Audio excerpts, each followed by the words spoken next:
And I'm going to pass this off. Let's give Daniel Kim one last big round of applause as he walks us through Fiat, Bitcoin, Monero 2008 to present.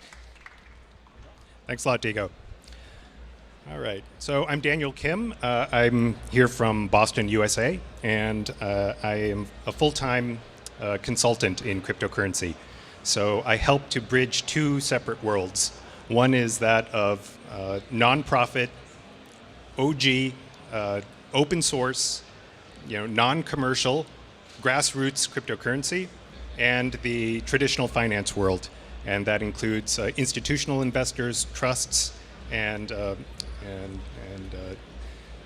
basically people who are interested in cryptocurrency but need somebody who can speak their language and has walked in their shoes. Another one of my past jobs was I was head of research for a equity hedge fund.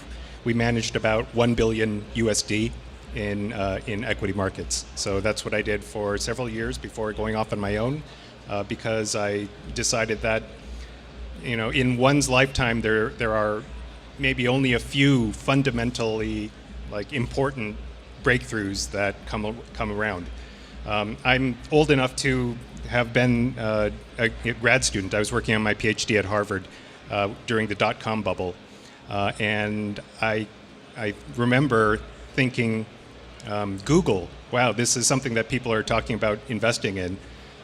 And I thought that it was kind of a silly idea to have such a thing because there were only 20 websites in existence. So why would you need to go type your search into Google? There's only 20 websites worth going to. Them all. They're all in your, the entire book, basically everywhere worth going on the internet was 20 bookmarks in your browse, in your NCSA browser.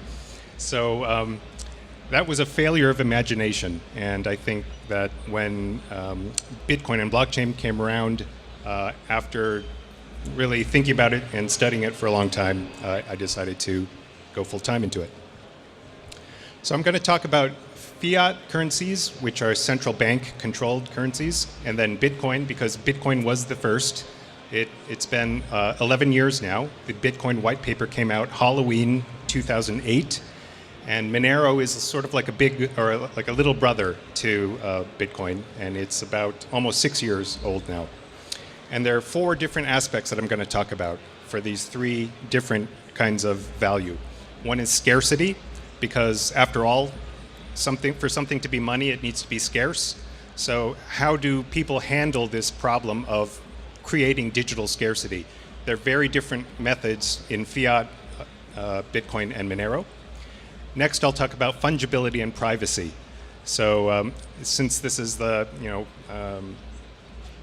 CDC and the motto this year is respect my privacy, I think I shouldn't have to work too hard to convince everyone here that financial privacy is a very important thing to have. Or maybe the opposite is easier to grasp, is that a surveillance state in which everybody's financial transactions are tracked and surveilled and looked at is not open society that we want to be living in. Next is community. So each of these forms of money really requires a community. It needs a group of people who all believe that the thing that is money is money. If you don't have the community, you don't have money. And so again, in fiat, Bitcoin, and Monero, there are different communities that have come up to support the money. And finally is correlation. So the correlation part, in my talk for here, since the CDC is a kind of cooperative effort between Monero and some crypto economic groups. So for this talk, I upped the amount of content in the finance and economics part, kind of putting on my hedge fund hat and looking at fiat, Bitcoin, and Monero as investments. So what is the situation for scarcity? Why do we even need cryptocurrency? So let's look at the everyday money that we use. I have the US dollar, the Chinese yuan, the euro, and the Swiss franc.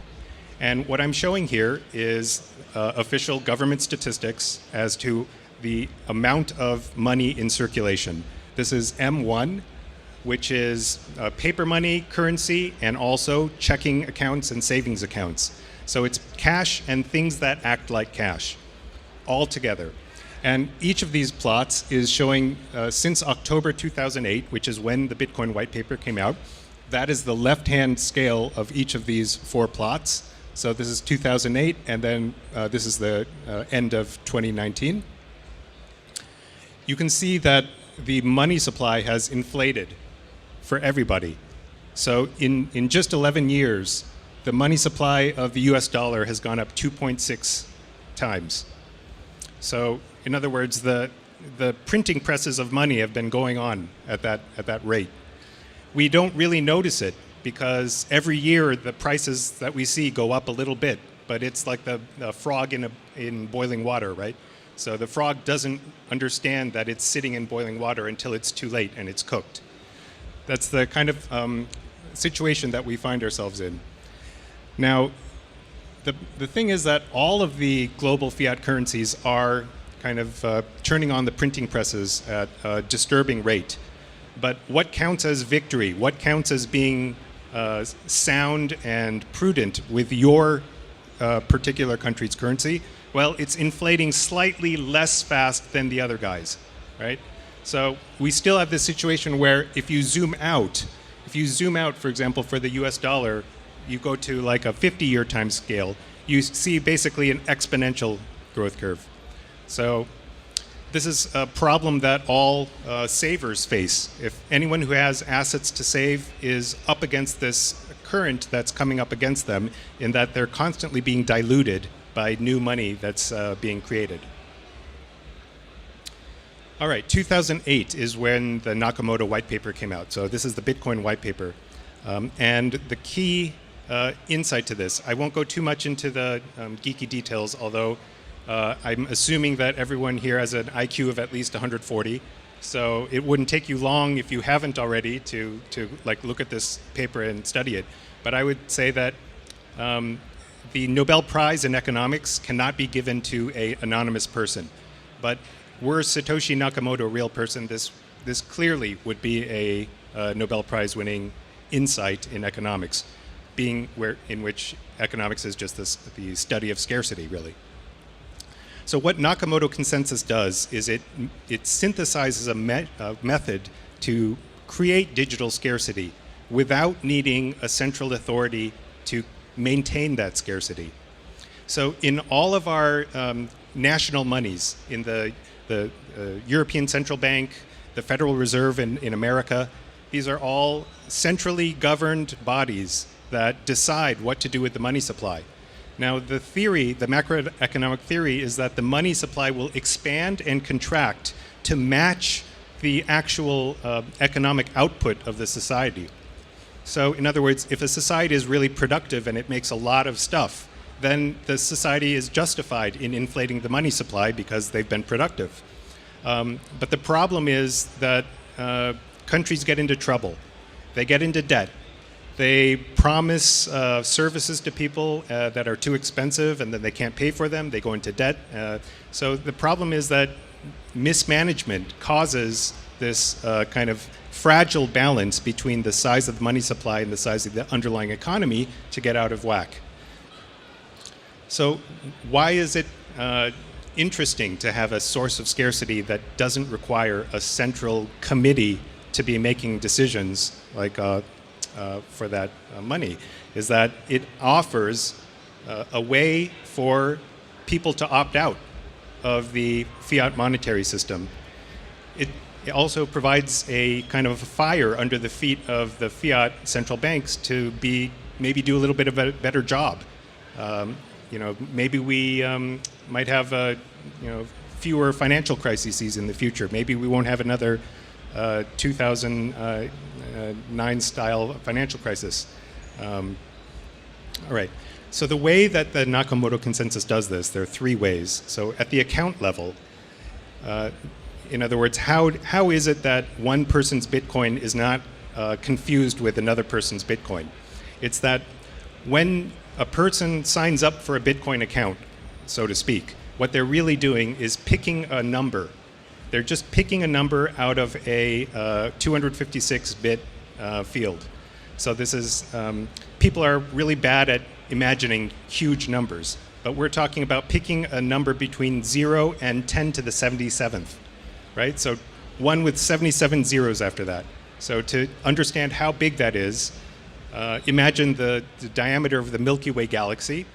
Now imagine electrons being lined up right next to each other, and I'm using just the classical electron radius here. All right, so for the entire diameter of the Milky Way, we have electrons lined up, right? That turns out to not be enough. You have to take one of these electrons and blow that up to the size of the Milky Way galaxy, and then get another set of electrons going across, right? Then even that's not enough. You have to take one of those electrons, blow it up to the size of this hall, and then you have bacteria lined up one after each other. That's 10 to the 77th. That's how vast the space is of the random number that you're choosing, and that is why getting a Bitcoin account doesn't require going to fill out some form and asking permission for an account. You just pick a number, right? You just pick a number, that's your private key, and you need to kind of defend that, because knowledge of that private key is what is needed to spend a person's Bitcoin. Aggregate level scarcity, that is, how do we know how much of the Bitcoin there is in the entire monetary system, and how do we know that that's not going to get corrupted? Well, the scarcity is enforced by an open network of miners, which are really gossipy accountants. And they are rewarded for behaving consistently with the consensus rule set.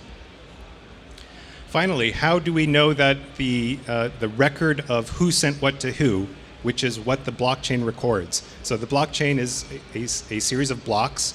Each block contains transactions from this person sent money to this person, who sent what to who and how much. And each block is just a record of that. How do we know that that's not going to get corrupted over time? Because as we all know, there's bit rot, right? There can be corruption. There could be some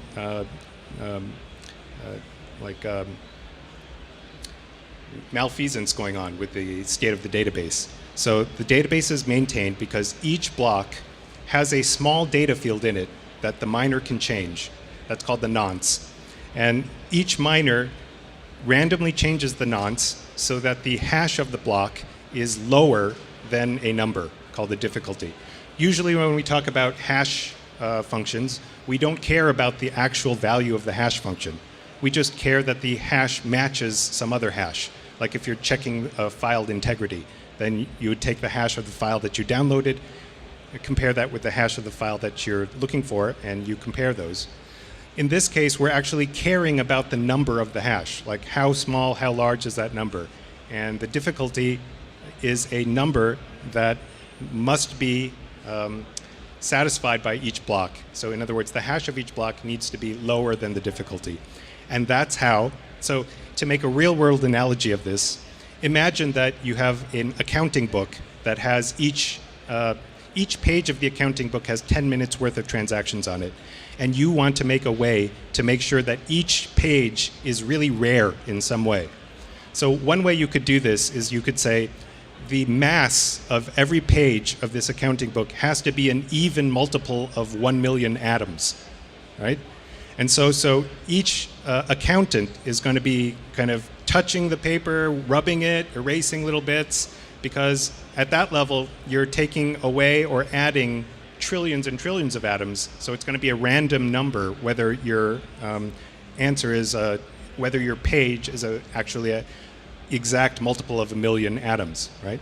So once that's found, that's a very rare page. It's a rare page because it has a exact multiple of 1 million atoms to it, and because now it's a digital representation, you can copy that exactly, right? So now you have a chain of blocks. Each one of these has this rare attribute, and the blockchain links them all together. All right, so scarcity in Bitcoin and Monero. They both have an original code base. So there are many, many projects in cryptocurrency in which Bitcoin was simply forked and modified a little bit. That's not the case in Monero. It was written from scratch. The elliptic curves used are different. So this is a form of technical hedging. In Bitcoin, the SEC P256K1 elliptic curve is used, whereas in Monero, it's ED25519. Both Bitcoin and Monero, as I mentioned before, require a private key. Like spending the cryptocurrency requires that you know a number, and that's the private key. That's true in both Bitcoin and Monero. Where we start to differ is that Monero also has what's called a view key. The view key is another private key, which is actually a kind of a subset of the spend key.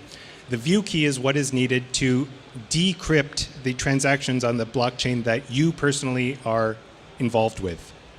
So if you have the view key, you can see what transactions you were involved in on the blockchain. Everything else remains encrypted. The address space is different. So in Bitcoin, it's 10 to the 60. In Monero, it's 10 to the 76. So there are more addresses available in Monero, which means if you're worried about the birthday problem is the problem in which if you have a group of 30 people, chances are much higher than you would expect that 2 people out of those 30 have the same birthday. So if you extend this now to the problem of picking a random number and calling it your own for a cryptocurrency account, you have the same problem. Like, there's no guarantee that the random number that you pick for your cryptocurrency account is not going to subsequently be picked by me, right? That's the birthday problem. And so the birthday problem is less of a concern the more addresses there are. So the emission deceleration is another difference between Bitcoin and Monero. In Bitcoin, it's stepwise. You might have heard of this thing called the halvening. This is every 4 years in Bitcoin, the number of Bitcoins that gets rewarded to miners as a reward for finding a page in the blockchain gets cut in half, which means that on every miner's calendar, there's a date circled in red that their income is going to get cut in half. And so that introduces a bunch of kind of needless drama, really, in the mining. In Monero, we avoid this by having a continuously decreasing emission. Now, another difference is in what is the emission rate of coins in the far future. So in Bitcoin, the block reward eventually goes to 0, and they anticipate using transaction fees to make up the difference. In Monero, we have a concern that we want to always be assured that miners will have incentive to keep working for the system. And so in Monero, we have what's called the tail emission, which works out to be 0.6 Monero per block that goes on in perpetuity. But that money, basically, that future money gets used to pay miners to continue to provide security for the network.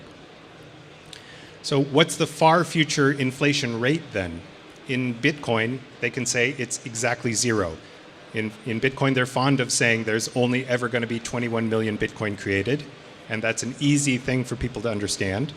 But yet, in Monero, we have constant linear inflation, but it's not really correct to say that this is infinite supply, as gets bandied about. Because if you look at the inflation rate in Monero, it's asymptotically going to 0. If you look at any macroeconomic theory, what the relevant variable is the inflation rate. Nobody really cares like that the nominal amount of US dollars is going up by whatever trillions of dollars per year. It's the percentage that matters. And in Monero, that percentage is already low, and it'll continue getting lower. Some curves to show what I'm talking about. So these are supply emission curves showing how many coins of each type exist as a function of time.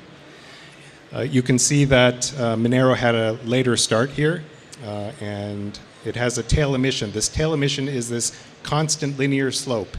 So the reason for this slope, again, is that the new coins that get emitted are being rewarded to miners who help secure the network. Whereas in Bitcoin, they have an impending problem to deal with in that their coin emission is coming up to this 21 million mark. It's going to go basically to 0.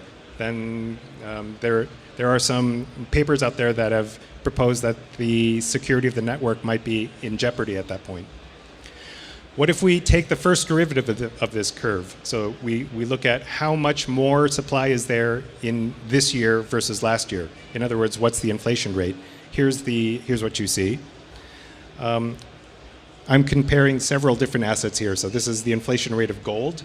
We usually don't think of gold as inflating, but of course they're miners. They're actual physical miners digging in the ground and coming up with gold chunks to add to the world supply of above ground gold.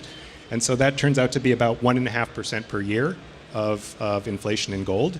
So if you think of gold as being sound money, then that 1.5% inflation rate is going to be sort of like a line in the sand. As you can see, both Bitcoin and Monero, this dotted blue line is showing where we are right now. We're coming to a very interesting point in cryptocurrency history, in that up until now, there's been a lot of emission happening, right? In order to get these coins out there, the block rewards have been relatively high.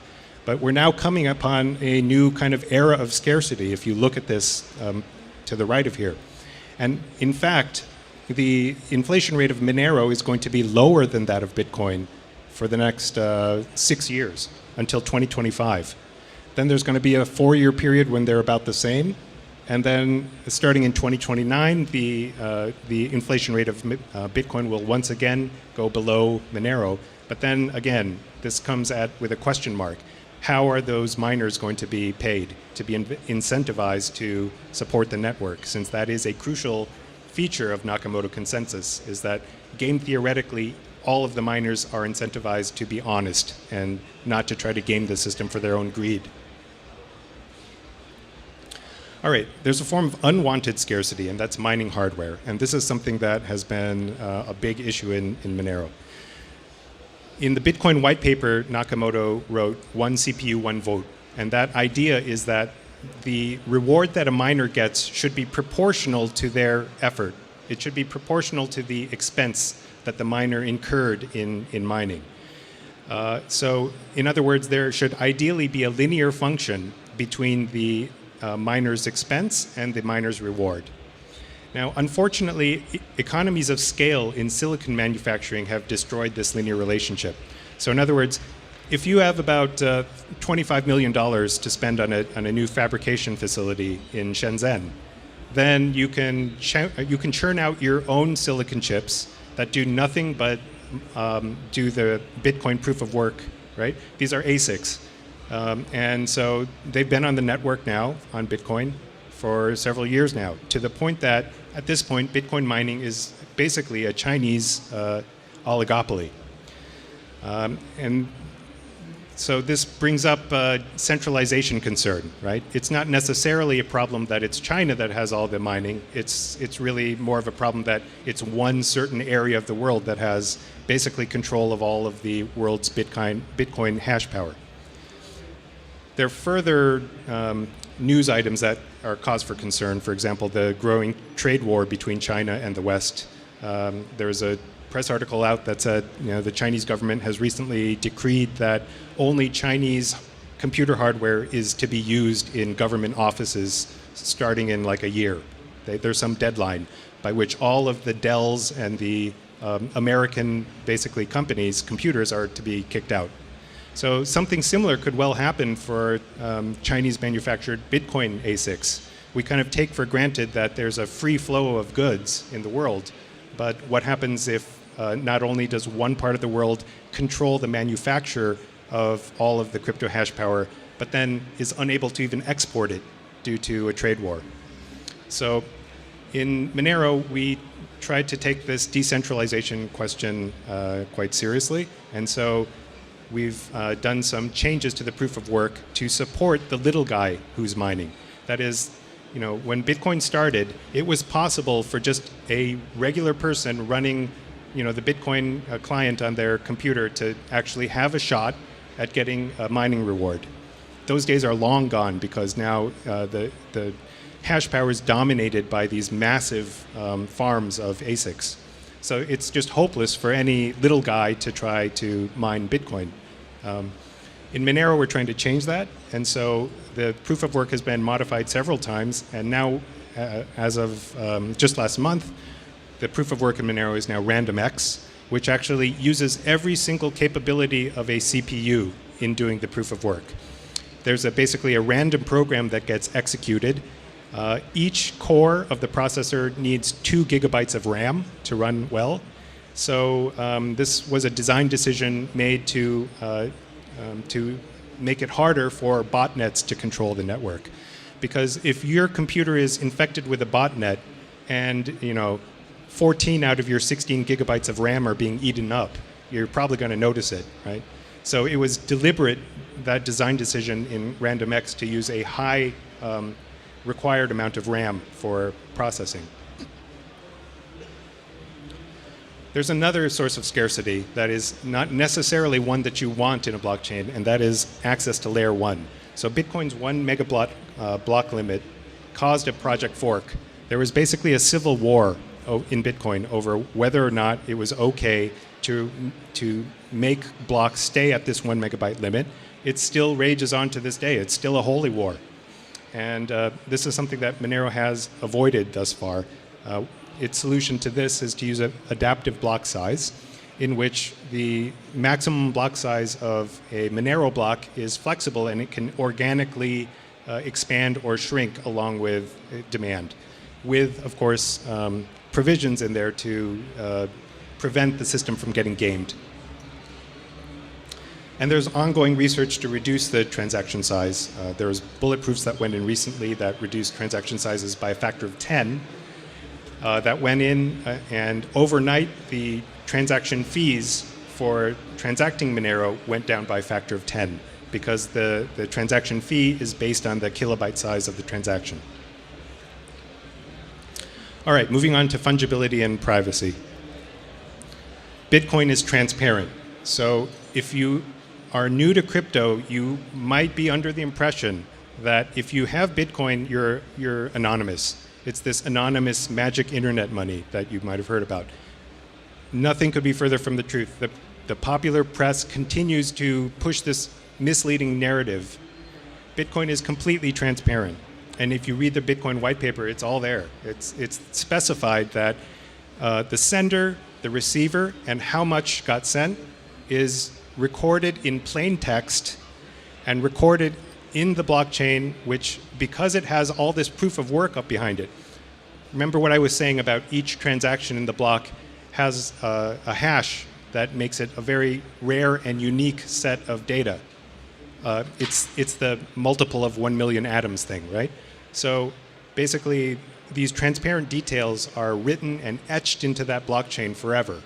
There is no escaping that. It's completely incompatible, for example, with European privacy law, the GDPR, which has this right to be forgotten. That is totally non-existent in Bitcoin. Once a transaction gets put into the Bitcoin blockchain, it's there. It's there forever. And the only thing that is not totally transparent is that the Bitcoin address is just a hex string, right? Or it's a string. I mean, when you come down to it, everything's a hex string. But the Bitcoin address is a sequence of letters and numbers that looks anonymous. But once that gets associated to your name and face, that association, that metadata, that marriage between a Bitcoin account number and your identity, that doesn't change. So because the blockchain is etched in stone forever and it's constantly growing, the job of the people trying to identify and dox everyone it's just a waiting game. So you have this blockchain. Every day you get some little piece of information. Oh, Joe in Leipzig, signed up with Exchange, right? So now their identity information is associated with this. So basically, this metadata just kind of continues to gather on this blockchain until you have a situation which is actually much worse than in fiat. When you have a fiat bank account, you do not expect that your bank is going to post your monthly statement up on the bulletin board outside the bank for everybody to see, right? But that is exactly the situation in Bitcoin. And it's not just the people out in your neighborhood who can see it, it's everybody. Everybody in the world can see who sent what to who and when. The unfortunate consequence of this is that Bitcoins have a history behind them, right? So remember that in Bitcoin, every Bitcoin in existence first came into being as a reward that went to a miner. Once the miner gets that Bitcoin and then they spend it, it starts circulating in the Bitcoin economy, right? But because the blockchain is transparent, it's totally see-through, the entire history of every single Bitcoin now in existence can be traced back to this person, this person, all the way back to when it was mined. It's as if you have like a 10 euro banknote, and on the back of that 10 euro banknote, you see a nice list showing everyone before you who owned that, right? What could possibly be the negative consequences of this? How about innocent people getting falsely accused because they happen to have received money from somebody who, unbeknownst to them, was involved in something that was not very good, right? This is happening in Bitcoin. There's a reputation in Bitcoin that transfers as well as value. And that is what is profoundly disturbing about having this, and I call it a surveillance coin. In a surveillance coin, it's not just value that transmits, it's also reputation, which means if you're accepting money from somebody, you're also accepting their life, like their life history. It's coming to you too. It's not just value. In contrast, Monero is fungible. Fungible just means that every unit of currency is indistinguishable from the other units, right? So if I have 10 Monero, you have 10 Monero, and then we both trade the 10 Monero to other people, they still look like the 10 Monero. There's no history. It works just like a cash bill. It works just like you would think cash should work. And it does this by adding 3 technologies on top of what Bitcoin does that preserve privacy. One is ring signatures. So in ring signatures, the sender of funds is lined up along with 10 other senders of funds, and the only thing that you know happened in that transaction is 1 out of those 11 people sent money. So it's as if every time you spend money, now you have 10 friends or 10 random people, 10 decoys, and all that you know cryptographically is 1 of the 11 of you sent the money. So that protects the sender's identity. How about the receiver's identity? Well, the receiver's Monero account does not appear unencrypted on the Monero blockchain. So a one-time use address is what gets put on the blockchain. So that protects the recipient's privacy. How about the amount that gets sent? Because there are attacks that can be done by knowing, like kind of observing your pattern of how much you spend. That is covered with technology RingCT, which originally was developed for Bitcoin, but actually first got implemented in Monero. RingCT stands for confidential transactions, and all these things combine to make Monero's fungibility. So the end result is that in Monero, coins are indistinguishable from another, or they have no memory. They have no memory of where they've been, which is really what you want in a money, because the opposite, if you have money that has perfect memory, like it is in Bitcoin, that unfortunately gets used to falsely associate activities of people who had nothing to do with each other.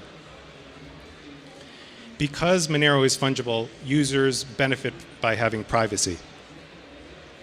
So the Monero blockchain is public. Just like Bitcoin, there is a publicly shared ledger of who sent what to who that everybody in the world can get. All you have to do is download the Monero software, and you too can have a copy of this ledger that has the complete history of who sent what to who. The difference is that in Monero, the details of this blockchain are encrypted, right? So that if you just look at it, you see encrypted garbage. You cannot do what you can do in Bitcoin, which is type in somebody's Bitcoin address and immediately see how much money they have, right? I represent high net worth clients, institutional investors, and for them, this kind of feature is a showstopper. Like nobody with wealth wants anyone in the world to type in their bank account and see instantly how much money they have, or see instantly whenever they transfer money out or get money in. As you can do in the Bitcoin blockchain, you can set a little automated robot to watch the blockchain for you and send you an alert on your cell phone whenever a transaction goes in and out of any Bitcoin address that you choose, right? This sort of kind of casual surveillance, this invitation to be creepy on your neighbor, is something that is intrinsically part of Bitcoin. And the deeper it gets into society, the more insidious it is, the more of a threat it is to all of our privacy. So a slander that happens is that, okay, so you have this money that doesn't have a history, sounds like only the criminals are going to want to use it. This is it's a slander. I'm kind of tired of hearing it. Monero benefits people who have nothing to hide. So the chief benefit is that with a money that has no memory, there's no need to worry about being falsely accused of misdeeds due to being one hop away from a quote-unquote bad person. Basically, when you accept a surveillance coin, you are accepting the risk that somebody unsavory will be sending you something. For example, let's say you have a business, you sell stickers or shirts, t-shirts, or something very innocent, right? And you decide that you're going to accept Bitcoin for your business, right? Unbeknownst to you, you get a t-shirt order from, a gangster or, some drug dealer or someone like that. Like, you had no idea they were a drug dealer. They're just sending you some Bitcoin because you're a t-shirt seller. And this is how you make money. You need to get money from people. But because the people watching the blockchain and putting faces and names on addresses in the blockchain don't know that. So they can try to program that in, but at the end, it's a probabilistic assessment of, is this bad person really related to you? And so the only way that somebody finds out that they've been bitten by this is that, oh, gee, Coinbase just emailed me and my account's been closed, right? Or even the fiat bank that I had associated with my crypto exchange now thinks that there's something suspicious about me. Now my fiat bank is like frozen my funds for some reason. And it had nothing to do with anything that the person in question did. It's just that the money itself has this fatal flaw of being totally having a history behind it. It's not really money. It's like Beanie Babies. It's like collectibles. It's like collectible items with their own serial number that are getting passed around in this economy. It's not a real money. All right, I want to leave with a Nobel Prize-winning idea. So I find that not too many people have heard of this paper. George Akerlof won the Nobel Prize in economics for his work on asymmetric information in markets. Anyone here know this paper well? Okay, all right, great. So I'll explain it briefly. There are two kinds of used cars, right? There are lemons, which are the bad used cars, right? Those are you buy them and then they break immediately. Those are lemons. The other kind of used car is a peach. These are the good cars. So those owners of the peaches, they did all the maintenance, they changed the oil, they did all the work to make sure that they have a nice car to sell, right? Sellers know whether they're selling a lemon or a peach, right? The seller knows that. If you're selling a lemon, you know it, and you're just trying to make money off the selling of the lemon. If you have a peach, you know it because you've been doing maintenance on that car. However, the buyer of the car is ignorant, right? Because both lemon sellers and peach sellers make extra sure that the paint job on the car is extra shiny, right? So the cars all look alike to the buyer. So the buyer knows that they are vulnerable in this situation. The buyer knows that they could end up with a lemon, right? Because the buyer is ignorant, but not totally ignorant, they are actually aware of their own ignorance. Because of that, the buyer then adjusts their offer price to be slightly lower than that of a peach. The offer price for the car is going to be not quite at the peach price here, it's going to be slightly lower, right? What happens then? If you're selling a lemon and you see this pretty high price being offered for cars, you're happy, right? Because your lemon, which is worth this low price, can sell for this. So the lemon sellers are happy. There are more suckers out there to buy their lemons, right? How about the peach sellers? The peach sellers are the ones who did the work to have a good car to sell, and now they're seeing this offer price, which is less than the peach price. They're discouraged and slightly offended, right? Because all the work that they did, all the good work that they did to keep that car good, and they followed all the rules with their car, that good behavior is not getting rewarded in the form of a high price coming from the buyer, right? So the peach sellers get discouraged and they leave the market. So what happens is that peach sellers leave. Well, now the buyers figure out that their chance of buying a lemon has just gone up. And so the price that they're going to offer goes down. And so you have this race to the bottom in which the offer price keeps going down, down, down. All of the good sellers leave the market because they are not being justly compensated for the work that they've done. What does this have to do with cryptocurrency?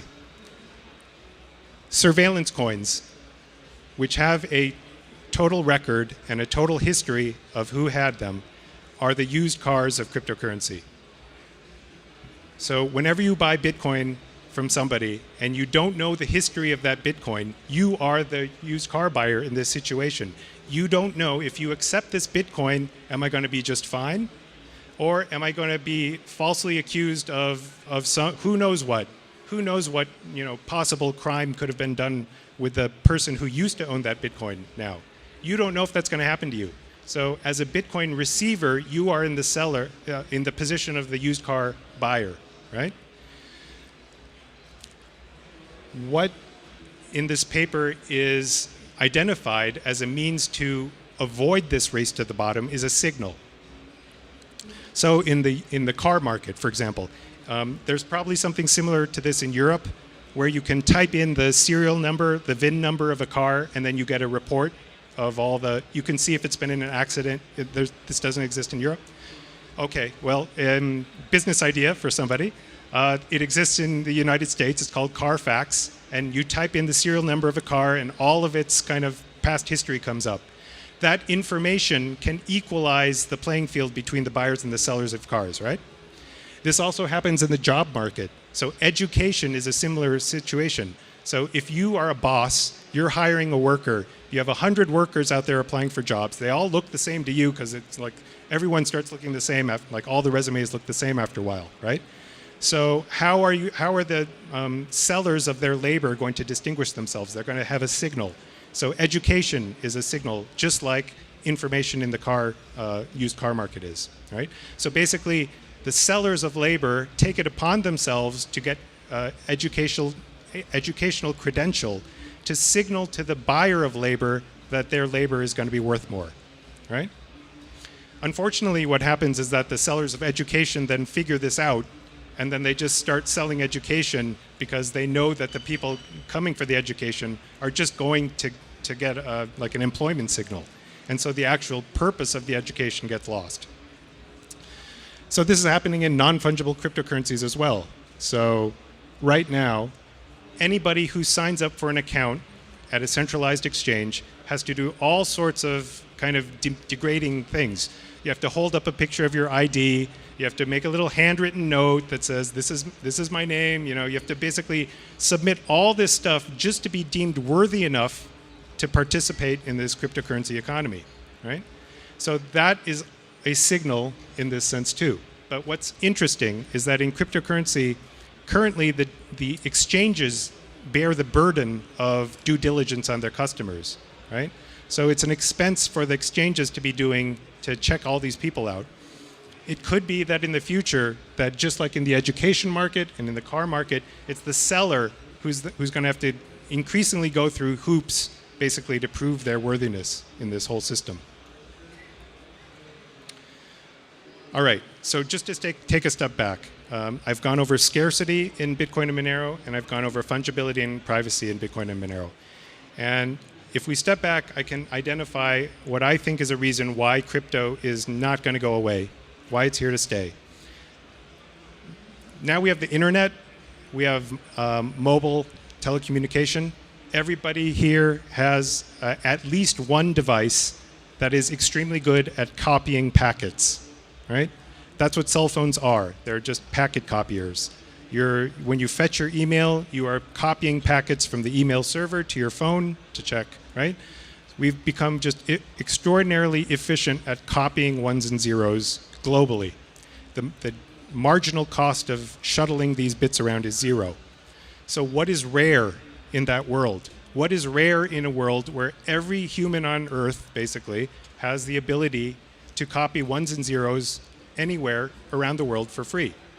Well, it's going to be digital scarcity and digital privacy. Digital scarcity in the sense that there's a sequence of ones and zeros that only you know, which is cryptocurrency, that's the private key. And privacy, in which you have a sequence of ones and zeros also that you only know and that you haven't shared with everyone. Like you've shared the contents of your lunch on Facebook with the entire world, and other, details of your life that are basically copied around. These are the two things that are going to be scarce in the future. Digital scarcity and digital privacy. Cryptocurrencies offer both, and cryptocurrencies like Monero especially offer both because they offer privacy as well. All right, so next I want to talk about community. So in the past, when we've had fiat money, basically your nationality depended, like your nationality told you what community you belong to for purposes of money. If you're born in the Eurozone, well, you use euros. Like I was born American, so I use the US dollar. Like that kind of gets told to you at birth as an accident of where you were born. Now with cryptocurrencies, because the system of bookkeeping is a decentralized network of computers that can be worldwide, this idea of association is now fluid. It's more open.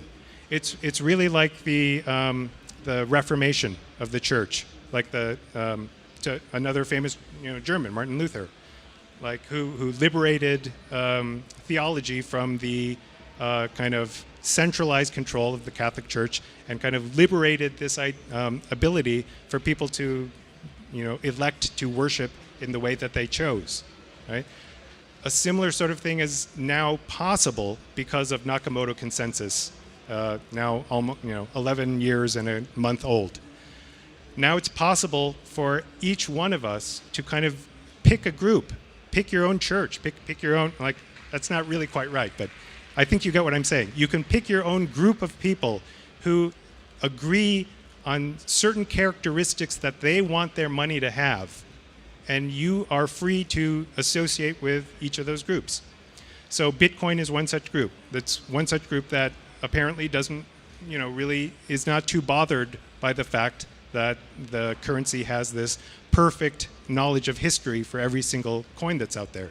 And that is a large association of people, all of whom have the shared belief that the token that they are keeping track of on their blockchain is money, right? And so there's a similar sort of community sort of formation that happens with the cryptocurrencies. So I'd like to share some of my observations about the Monero community. And by the way, I'm volunteering to be here. I've paid my own dime to come out here from Boston to kind of share what I think, my understanding of the current status of cryptocurrency with you. Monero it's run like a charity. There is no company behind it. There's no pre-mine. There's no scammy way for people to get rich.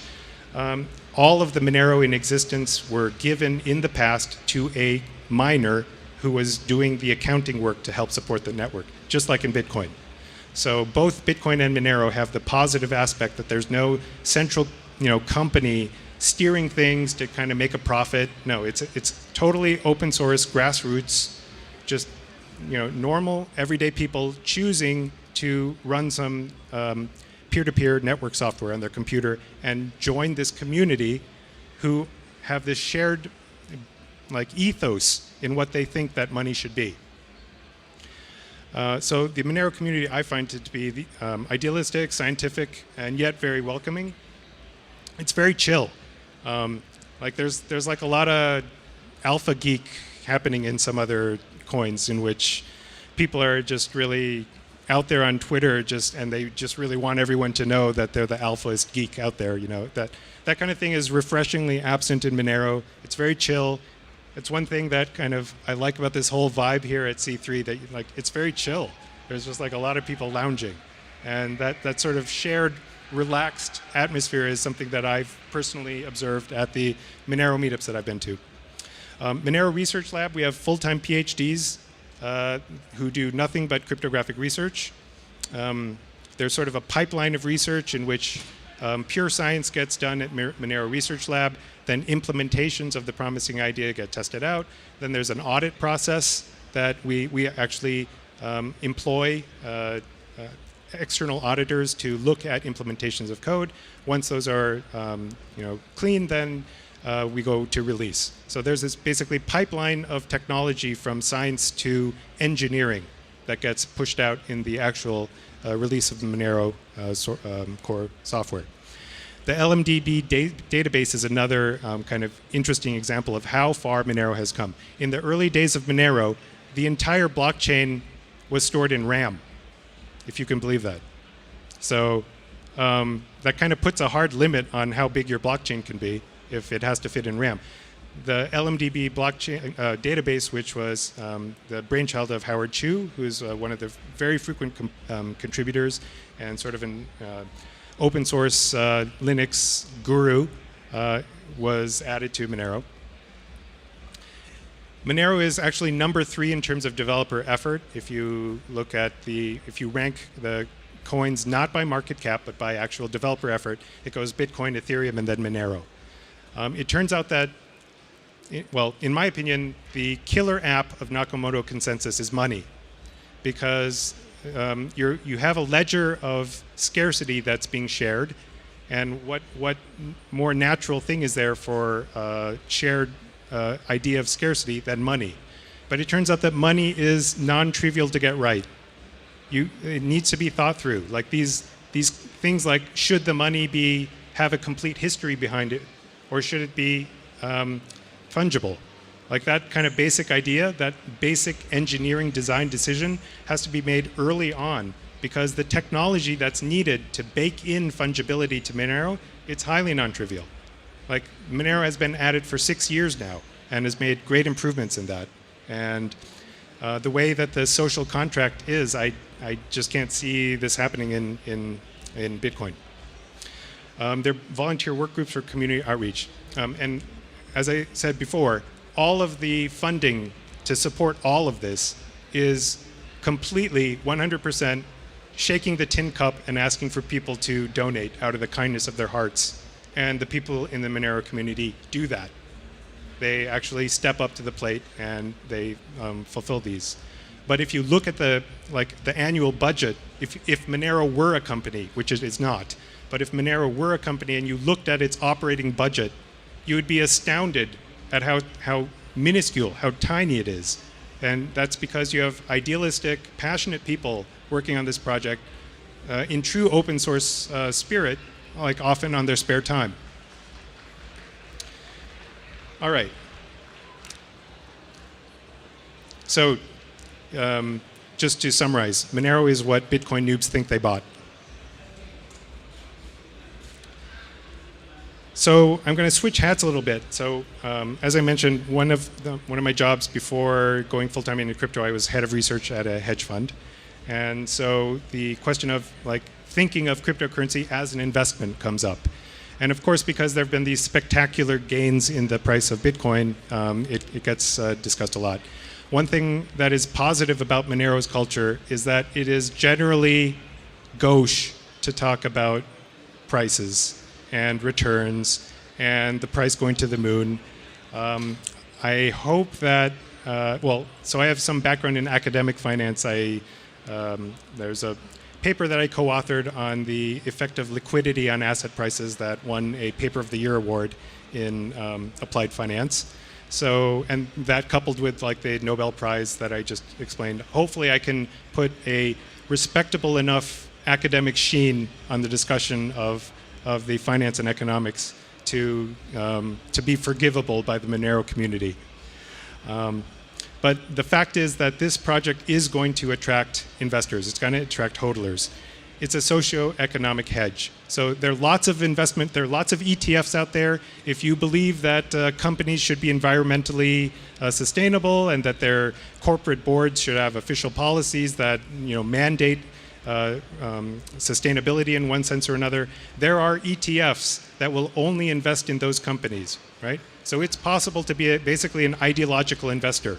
So if you really care about sustainability, and then there's an investment for you, right? If, for example, say Islamic finance, they are not cool with the idea of interest being paid on loans. So you have another subset of Islamic finance, investments that don't involve paying interest on loans. Monero, if you look at it in a similar lens, is basically an ideal hedge for people who have two characteristics.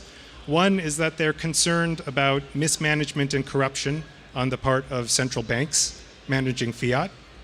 And two, they're gravely disturbed by the state of surveillance capitalism in which everything about all of us is recorded all the time and will stay forever. And we have little or no control over that. It's done in the name of security, but unfortunately, if you push that line too far, you cease to become an open and free society. There are reasons that we in the West have put limits on the powers of government. And that is because of an awareness of what happens when there are no limits on the powers of government. So a project like Monero is a hedge for, it's basically a put your money where your mouth is kind of thing for people who have strong feelings on those 2 points. So it's just going to attract investors. Gresham's law is an economic concept that the best form of money gets hoarded. So people keep the best kind of money, and the inferior form of money, they're going to use that to spend, right? But the good stuff, they're going to keep for themselves. That's Gresham's law. So with Monero, this tends to happen. Like a lot of people in Monero used to be in Bitcoin, but now whenever they deal with Bitcoin, they find their heads consumed with all these worries about, like, traceability, and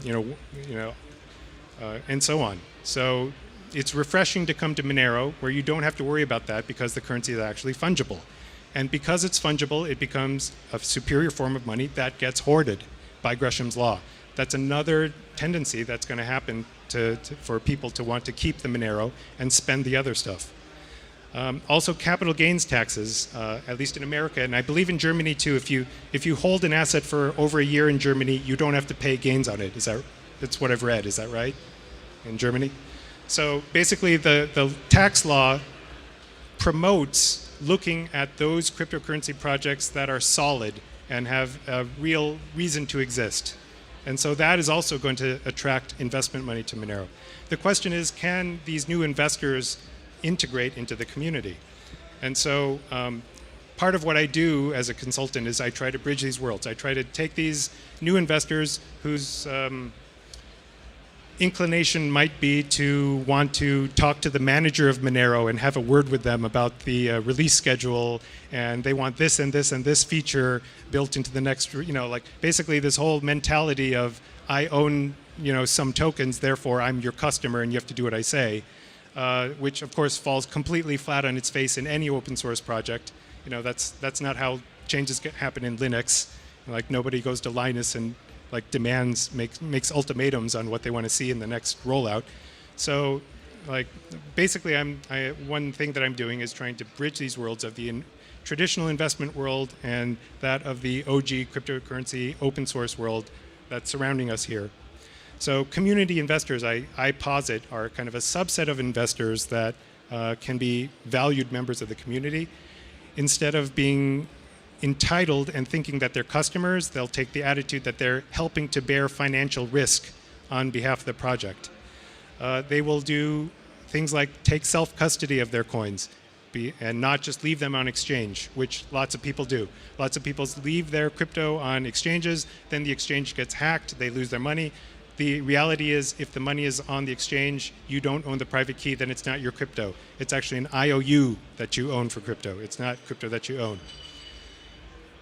And there's another, kind of a list of aspects that I think are proper for like a community type of investor to be a solid member of the Monero community. One thing to do also is to make sure that there are proper legal structures around one's ownership of cryptocurrency. And so one of the subsets of the traditional finance world that I help to bridge with cryptocurrency is that of trusts.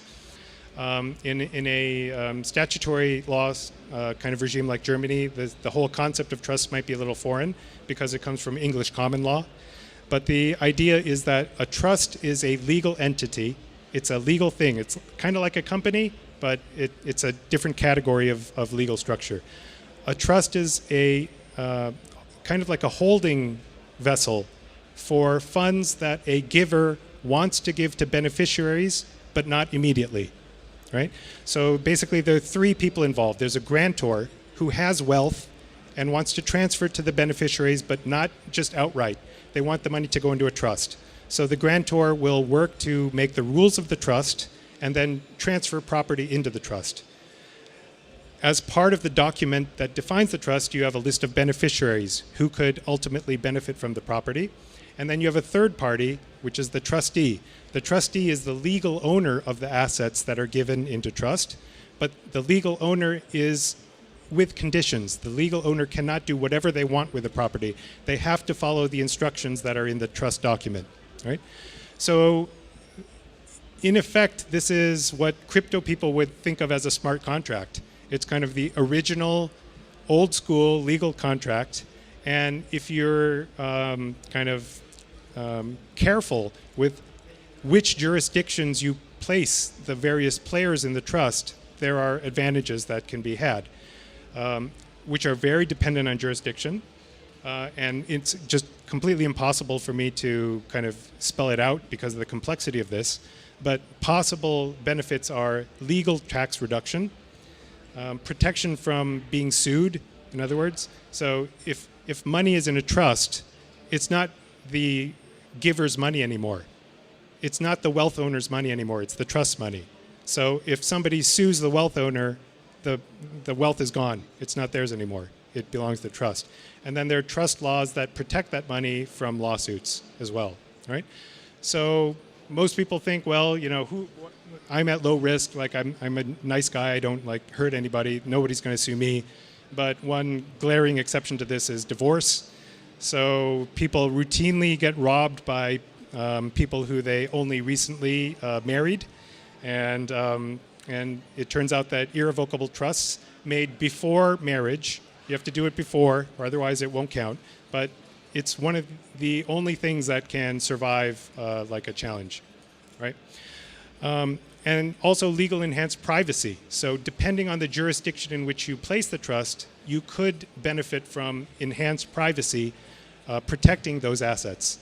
So actually relevant to people who are not Americans, you may or may not be aware of this, but there's kind of a saying within estate planning and wealth management that America is the new Switzerland.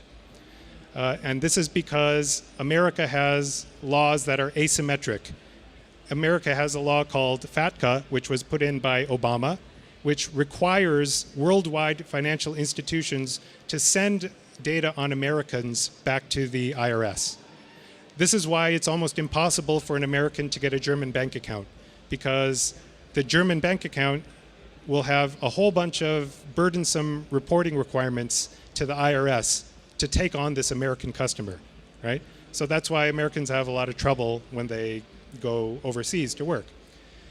So in reaction to this, the other countries of the world came up with what's called CRS, which is the Common Reporting Standard.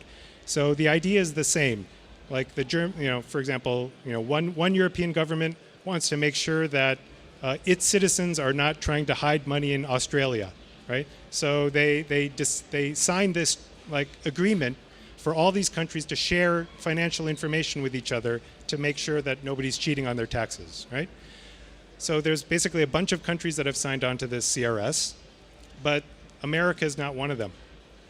So thus lies the asymmetry that for US citizens who are doing affairs abroad, like legitimate businesses abroad, all of that information gets sent back to the IRS, but for a non-US person who sets up financial affairs in the US, there is no obligation for the US to send the information back to the home country.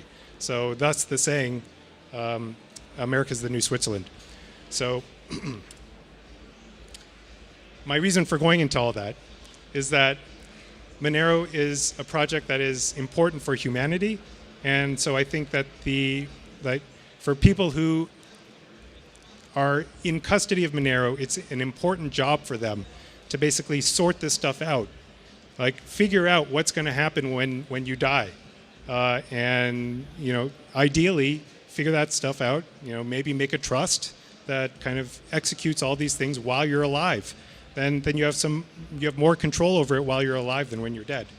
So basically, that's going to avoid this kind of situation where a lawsuit causes Monero to be handed over, liquidated, like basically things that are not good for the network. Like this stuff needs to be kind of held and taken care of.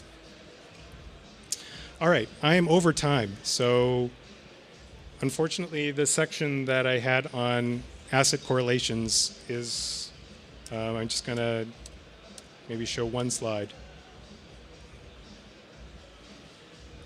All right, this is kind of a complicated one, but this is showing the degree to which the monthly ups and downs of Monero versus the monthly ups and downs of Bitcoin versus the monthly ups and downs of the US stock market, the US bond market, and gold, right? So for example, this square here is showing the intersection of Monero and Bitcoin, right? On this axis, you see the Monero return. On this axis, you see the Bitcoin return. So you can see that on months when Monero does well, Bitcoin also tends to do well. So you have this kind of pattern, this correlation here that you can see. You can also see that there's some really extreme outlier months for Monero in the positive. This particular month, Monero basically quadrupled in 1 month. So this is part of owning crypto, is that you're on this really wild roller coaster ride, and you need to kind of be able to deal with that. But what this is showing is that there is a correlation between the returns of Monero and Bitcoin. That's a 0.4 correlation. A 1.00 correlation is perfectly correlated. They go up and down together. -1 is the opposite. If one goes up, the other goes down. So in modern portfolio theory, and this is true for also your own personal portfolio, it's an idea to think about. If you have two assets who you expect to do well in the future, and they're uncorrelated. In other words, when one asset goes up, the other is flat, or maybe the other one goes down. In other words, the ups and downs from day to day of these two different assets tend to cancel each other out. If you have that situation, then if you make a portfolio out of both of those assets, your combined volatility is going to be improved. It's going to be reduced because the components that you're adding are anti-correlated, right? So this is a very big deal for Wall Street investors because it turns out correlation structure tends to be more dependable and long-lived than predictions of outperformance. So correlation structures tend to persist. So Wall Street's always looking for sources of uncorrelated alpha. So for example, if you look at the correlation of Monero with traditional assets like US stocks, we have 0.01. So it's an idea to think about, is that putting together assets that wiggle in different ways can be a positive force for your overall portfolio. Now again, as I mentioned, this is only talking about correlation structure. This is like the ups and downs. This is not talking about, is the price going to go up in the future? That's a different question. So let me show this, and then I'll finish. I'm sorry, I'm going over. But I guess there's no one after me. But I'll try to make it quick. So I think what I'm showing here is pretty much the only asset price chart you need. And that is a very long-term view. So this is showing from the beginning of cryptocurrency, 2009 to 2020. This is 11 years of history. And you almost never see this in the crypto bloggers or people on YouTube blabbing about crypto. They're always focused on what happened yesterday. Like that, it's totally a distraction for anyone who has a long-term view. So I would suggest whenever looking at crypto as an asset to zoom out on the horizontal scale and also zoom out on the vertical scale. So what I'm showing here, each of these divisions is a factor of 10, right? So here we have 1 cent, $1, and $10,000. So this is, an initial investment of €1 becoming 10 million euros. That's the scale, right? And so on this sort of scale, all of these ups and downs, which seem big, disappear. So for example, let's look at the S&P 500, the US stock market. So if you're involved at all in the stock market, you know that December 2019 has been a very good month, right? We're talking 15% up, which is really big for the stock market. But if you look on this scale, it's like a pixel, right? So I think this underlines the decision that anyone has when thinking about cryptocurrency as a possible investment. It's this kind of baby. It's still a baby. It's amazing because it's gone up like orders of magnitude, and yet compared to other assets, it's still a baby. This next chart shows that. So what I've done here is that it's hard to understand if somebody tells you that the price of Bitcoin is $7,000, it's hard to know whether that's high or low, right? Like, who knows? Like, it's all kind of, it's just really hard to know because it's just one Bitcoin and it's hard to put that in perspective. So what I've done here is I've taken the value of all of the Bitcoin in existence, right? So starting from the beginning of Bitcoin, as time goes on, more Bitcoins got rewarded to miners. So there have been more Bitcoins in existence. And the price has been going up and down, right? So I multiply the number of Bitcoins in existence by the current price, and that gives you the market cap.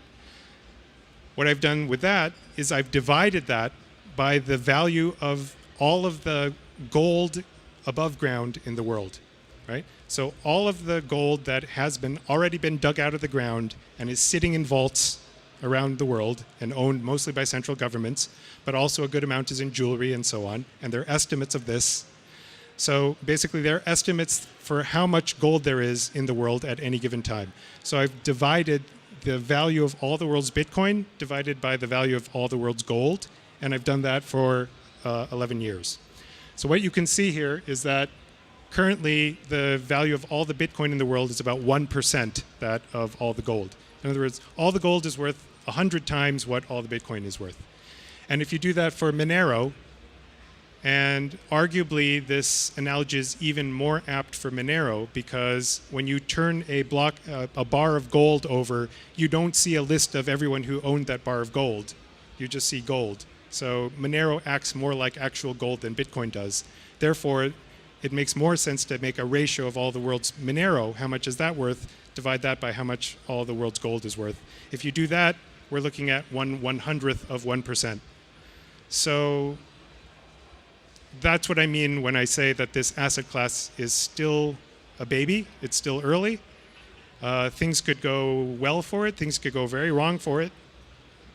There could be a bug that nobody knows about.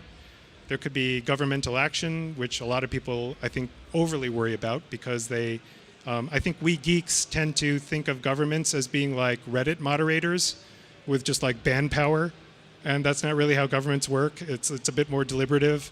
And like if an unjust ban happens, there are things like the Supreme Court that might be asked to decide whether, for example, Americans have a fundamental right to transact value in a private manner.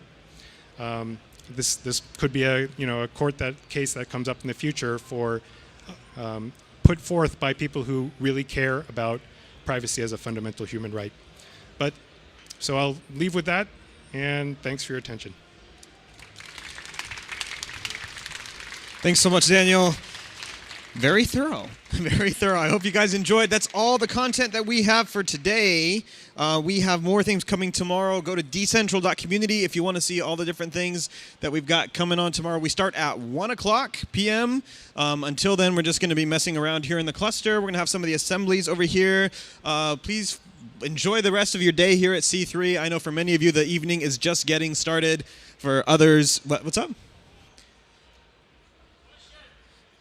Question. Okay. I mean, there's nobody after Daniel, so if you guys want to stick here and ask questions, like, I don't think Daniel has anywhere to be, so that's totally fine. Okay, so we have one question over here.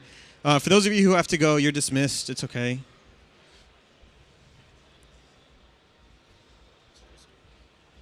No, that's not.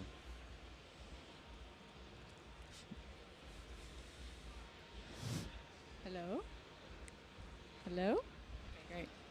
A lot of people stayed, so questions are worthy. I want to bring it back to your Nobel idea. And first off, thank you again for making a very in-depth and very accessible presentation. Given what you're postulating here, and the fact that modern-day capitalism and how we've developed technology is based on the free market, can you give a prediction, for example, if in 10 years Bitcoin is the predominant form of currency, what asymmetric information and knowledge markets will do for us, and what are the implications? How do we reconcile asymmetry to free markets as it stands? Yeah, so, sorry. As I mentioned, there are now companies whose job it is to try and link names and faces to Bitcoin addresses, right? So these are known as chain analysis companies. And that is a source of reduction of information asymmetry, right? Because if I'm about to do business with Diego, and I'm not sure whether he's, worthy of doing business with because I'm worried about him ruining my good reputation, what I could do is type in Diego's Bitcoin address into some sort of like browser, and it spits out a report for me with probabilistic assessments of what the chances are that he's this kind of crook or that kind of crook or all sorts of different categories of crook. Basically, like a social credit score, right? That would be pulled on Diego based on his transaction history in the Bitcoin blockchain. There are companies doing this, and they do offer their services to law enforcement agencies, to exchanges. They're quite expensive. So if I wanted to do that, I would need to sign up for a subscription with one of these companies for a price of like hundreds of thousands of dollars a year, right? So in effect, it's only the big people, it's only big companies who can afford that. It's the little people remain blind as to the kind of risk associated with the people they do business with, yet the powerful institutions who can afford this knowledge have complete knowledge of this, and they are free to come down with the ban hammer on anyone who does business with the wrong kind of person. So you already see this signs of this Akerlof market happening in the Bitcoin market, in that the price of freshly minted mined Bitcoin, in other words, virgin Bitcoins that were rewarded to a miner, right? Those go for a slightly higher price than Bitcoins that were circulating in the economy, right? And then came out. There's like, it's hard to know because in order to get the virgin Bitcoins, you have to be buddies with somebody in Shenzhen. You have to have connections to get the right stuff. But there is this price differential, which is predicted in the Akerlof paper. This is the virgin Bitcoins here. These are the used Bitcoins here, like used by, not perfect people here. And the offer price, there's going to be a bifurcation in the market price. And there's going to be kind of more reluctance on the goods. So just like in the paper, the owners of the good used cars get frustrated by this process and they leave, right? So my prediction is that people with squeaky clean reputations who have done everything right, they've paid their taxes, they've done, checked every box for being a good person, they're going to look at the situation in which every Bitcoin that they receive constitutes a risk to their hard-earned reputation and just say, I'm out. I'm not going to deal with that. And they're going to move to a situation like Monero, which also has good features for basically like the types of clients I work with, like high net worth. Again, they are just creeped out by this idea that somebody can type in their Bitcoin address and instantly find out how much money they have, right? Like all this whale alert stuff, which is kind of part of the meme culture of Bitcoin, right? So like, oh wow, Satoshi's coin, Satoshi's coins have not yet moved, but Satoshi's dog's coins just moved. Wow, news alert, like that kind of thing, which is part of the Bitcoin culture. It's going to lead to more of this bifurcation, and unless the sources of information that reduce the information asymmetry become like free to everybody, which seems a bit unlikely because it is rather labor intensive to be, doing all this data mining. And plus you have to have agreements with like the KYC exchanges. You have to have a source of data, which means you have to have these legal agreements with all the people who are collecting the metadata. So it's like this kind of closed economy, right? So it seems just very unlikely that information will be given away for free. And so this information asymmetry is likely to continue to persist in surveillance coins, which I think is just going to, I think for people who are awake, it's going to hasten a second look at fungible projects like Monero. Yep, another question. Hello? Yeah. Thank you for your talk. And my question is somehow connected to the answer you just gave and also to what you mentioned before about regulation. So what you mentioned before about the control, the chain analysis, that's not just something that is being done on cryptocurrencies. In Europe, for example, this is a requirement from something called the Anti-Money Laundering Directive. And this is mandatory for a bank to check when you're doing a bank transfer in euro or in dollar to understand where this money is coming from to see if the money is being washed or not. For example, car dealers are subject to this anti-money laundering law, which means that if I want to buy a car with Monero, I need to demonstrate in Europe to the government where I actually got this money. And like from what I understand, if I have a view key for my Monero wallet, it's not just basically, I can just say this is where my Monero is coming from, but it is as much as saying that I just found them on the street. So I still not, so from my knowledge of anti-money laundering, this is not enough for the car dealer to accept the payment, at least not according to the current EU regulation and US regulation. We also have a new directive that is coming in force probably next year, the FAT from the Financial Action Task Force, which we require on every OECD country, so in G7 country, even United States, for everybody that is accepting payment in cryptocurrency to do KYC of both parties, the party that is receiving the money and the party that is sending money. And I feel that this is somehow incompatible with the way Monero is working currently, even if I find it fascinating. So what you mentioned before, my question is, in the end, how do you think it will be possible to make Monero compatible with those regulation in Europe and United States, which are actually getting much stricter in the future?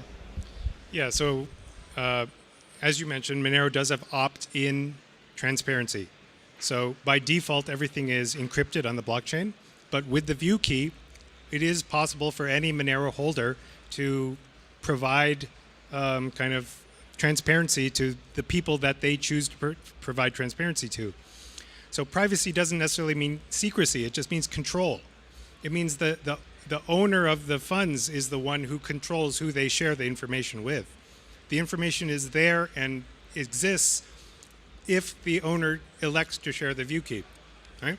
Another thing is that it's know your customer, not know your customers, customers, customers, customers, customers, customers, like infinite, like, that's not really what, even with a very draconian regulation, I don't think that it's actually what the law says.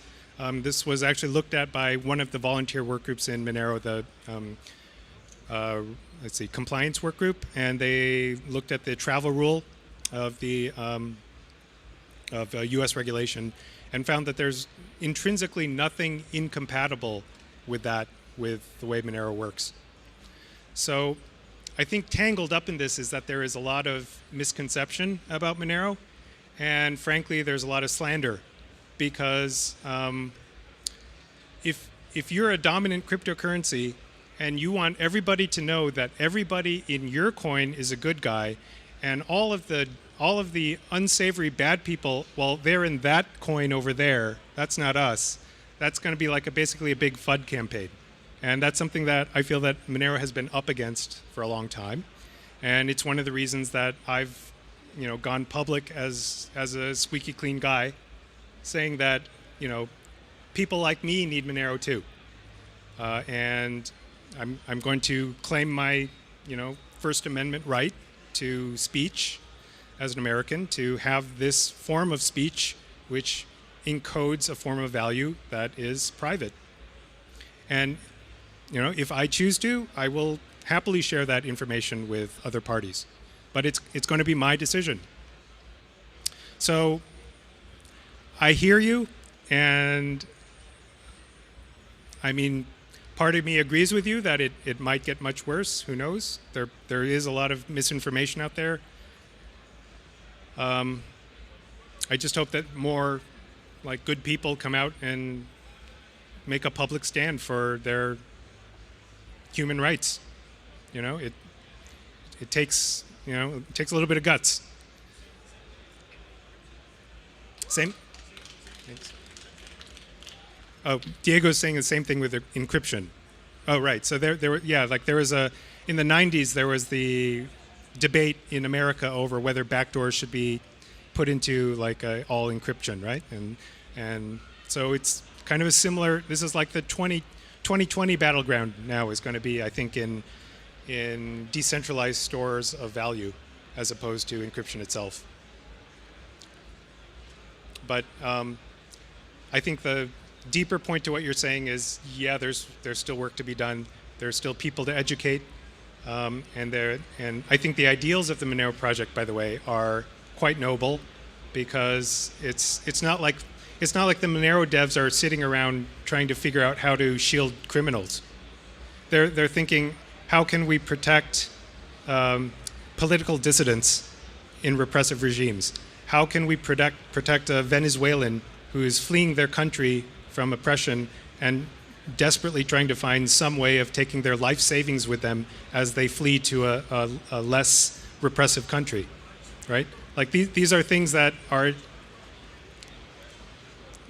perhaps technically illegal in the jurisdiction of interest, but if you look at a larger morality, I think especially those of us in the West would say that, I mean, if you're escaping, some awful place, are we going to be really that concerned that you bought cryptocurrency and it was illegal in your country, before you became a refugee? Well, I hope not, right? I hope that there would be some recognition that that following the letter of the law is not 100% of the time isomorphic to a morally just stance. Yeah. Hey, thank you for the talk. I learned a lot. I have a question to the fungibility part.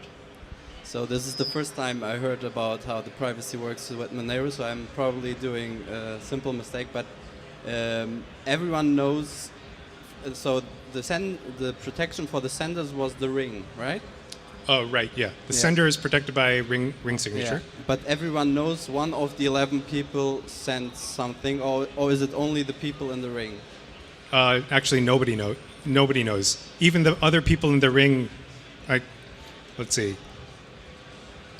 Actually, they might know, the other people in the ring, but they're randomly selected. So they're not going to know each other. Oh, so only, okay. Yeah, I thought everyone knows one of the 11 people sent something, but I thought that was the protection, but nobody knows. Let's see. Yeah. Yeah. So the way I'm not going to get too deep into this because we're going to have other talks that kind of delve into the technology. And once again, you can get masteringmonero.com. There's a free ebook that goes in depth into the technology here.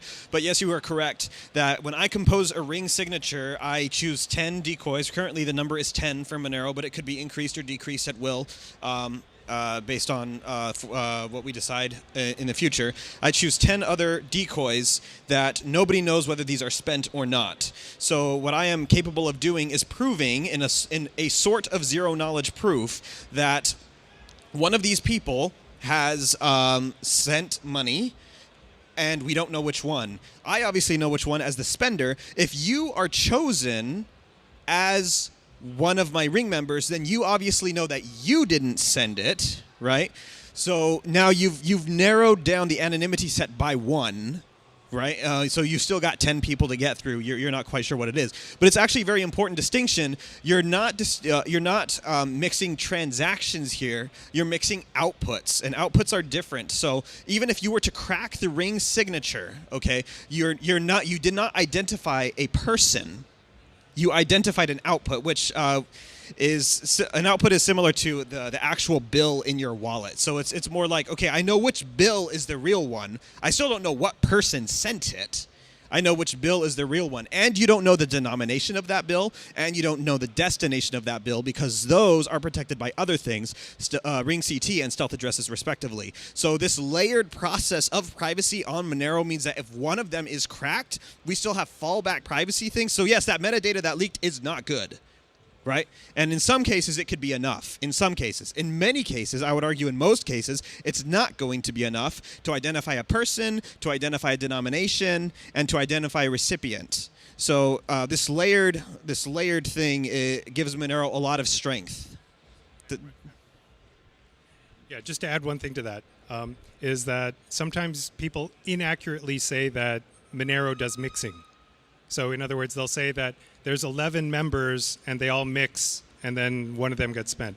It's actually not mixing. So mixing in Bitcoin is where people go to a laundromat to exchange stains. That's mixing in Bitcoin, right? So you basically have a bunch of kind of probably shady people, because no squeaky clean person would volunteer to give up their Bitcoin and get some random Bitcoin in exchange. So you have another race to the bottom, is that the only people in Bitcoin who are mixing are likely actually bad people. And so for someone who is better than average, whatever that means, it's not going to be in their best interest to participate in mixing. So they're going to leave. And so now you have a new bottom half of society. They're going to be mixing. Now the better ones of those are going to like look at the other people mixing and say, well, I don't want to risk getting one of their coins. So like, again, you have a race to the bottom. That's in Bitcoin. In Monero, it's decoys. So the 11 members of this ring it's the actual sender and 10 decoys, right? No funds are mixed. It's just that 10 different identities get added in, and the only thing that is cryptographically proven is that one of them spent it. It's not mixing. Yeah.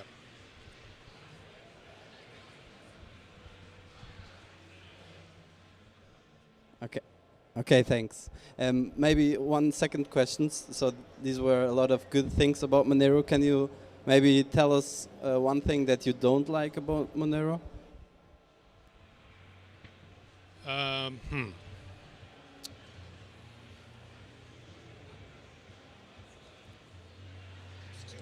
Yeah. I should think this over so I have something more organic sounding to say, but it might be too it might be too pure. It might be too against anything that looks like advertising or cheap shilling. I mean, like, part of it is a reaction to the larger cryptocurrency space, which is just like the dot-com bubble, in which you had internet plus stupid idea is sexy company. We're still in that phase in blockchain. There's still like thousands of really idiotic projects out there kind of duping people into giving them money. And that revulsion to that, which is part, I think, of the Monero ethos, leads to what might be a bit of an overreaction. Like, we're going to do absolutely nothing to make it look like we're trying to be promoting stuff, you know? And so as a result, nobody knows about us. I mean, we do grassroots things. We do outreach to high IQ communities like C3 and DEF CON in Vegas. Like basically the people who are going to be receptive to this combination of high technical competence and sort of independence and like a sort of libertarian streak. But if you look at like how frequently Monero is reported on in like the crypto press, it's almost never. It's like all the attention goes to all these other projects that, you know, raised like literally billions of dollars to like put in a war chest and, you know, send free T-shirts to thousands of people, or, you know, all these stupid things that these projects do once they have stupid amounts of money given by kind of stupid people. Like Monero is kind of trying to make its existence known in that noise. So, but by saying that, I'm not saying that I think we should start having like a Monero advertisement work group or something. That sounds ridiculous when I say it. I don't know what the solution to that is, but it might be too grassroots. I have one thing to speak to that actually, and this cluster is a really big proof of exactly what he just said. Monero, along with Riot, is one of the two hosts for this cluster. Every assembly is kind of here because the Monero community raised the funds to build this stage, to get all these things, right? But if you look around here, you'll see the replicant sign, the GNU sign, the paralleling police sign. There is no Monero anything here, right? Unless, I mean, most people will come here and not even know that Monero did anything. We were so busy making sure this is such a quality place with quality talks, with quality assemblies. We didn't have time to scrounge any Monero stuff up to show people that we're the ones putting this on. Man, we got to fix that for next year. But anyway, yeah, I mean, in theory, we can go indefinitely, but I am going to go ahead and call it here. Daniel, will you be available off stage? If any of you have any other questions, then by all means, come talk to Daniel. He's more than happy to talk with you guys all day, all night. But we are finished for today. Let's give him one last big hand, and one big hand for all of the other speakers that came today. Yeah, more stuff tomorrow. Enjoy your time at C3. Enjoy your time here at Leipzig. Daniel is available one last time. Thank you to all of the people that are running the sound and running the video for today. You guys are also awesome. We're signing off for today. Stop the stream. Shut everything down. Let's go home.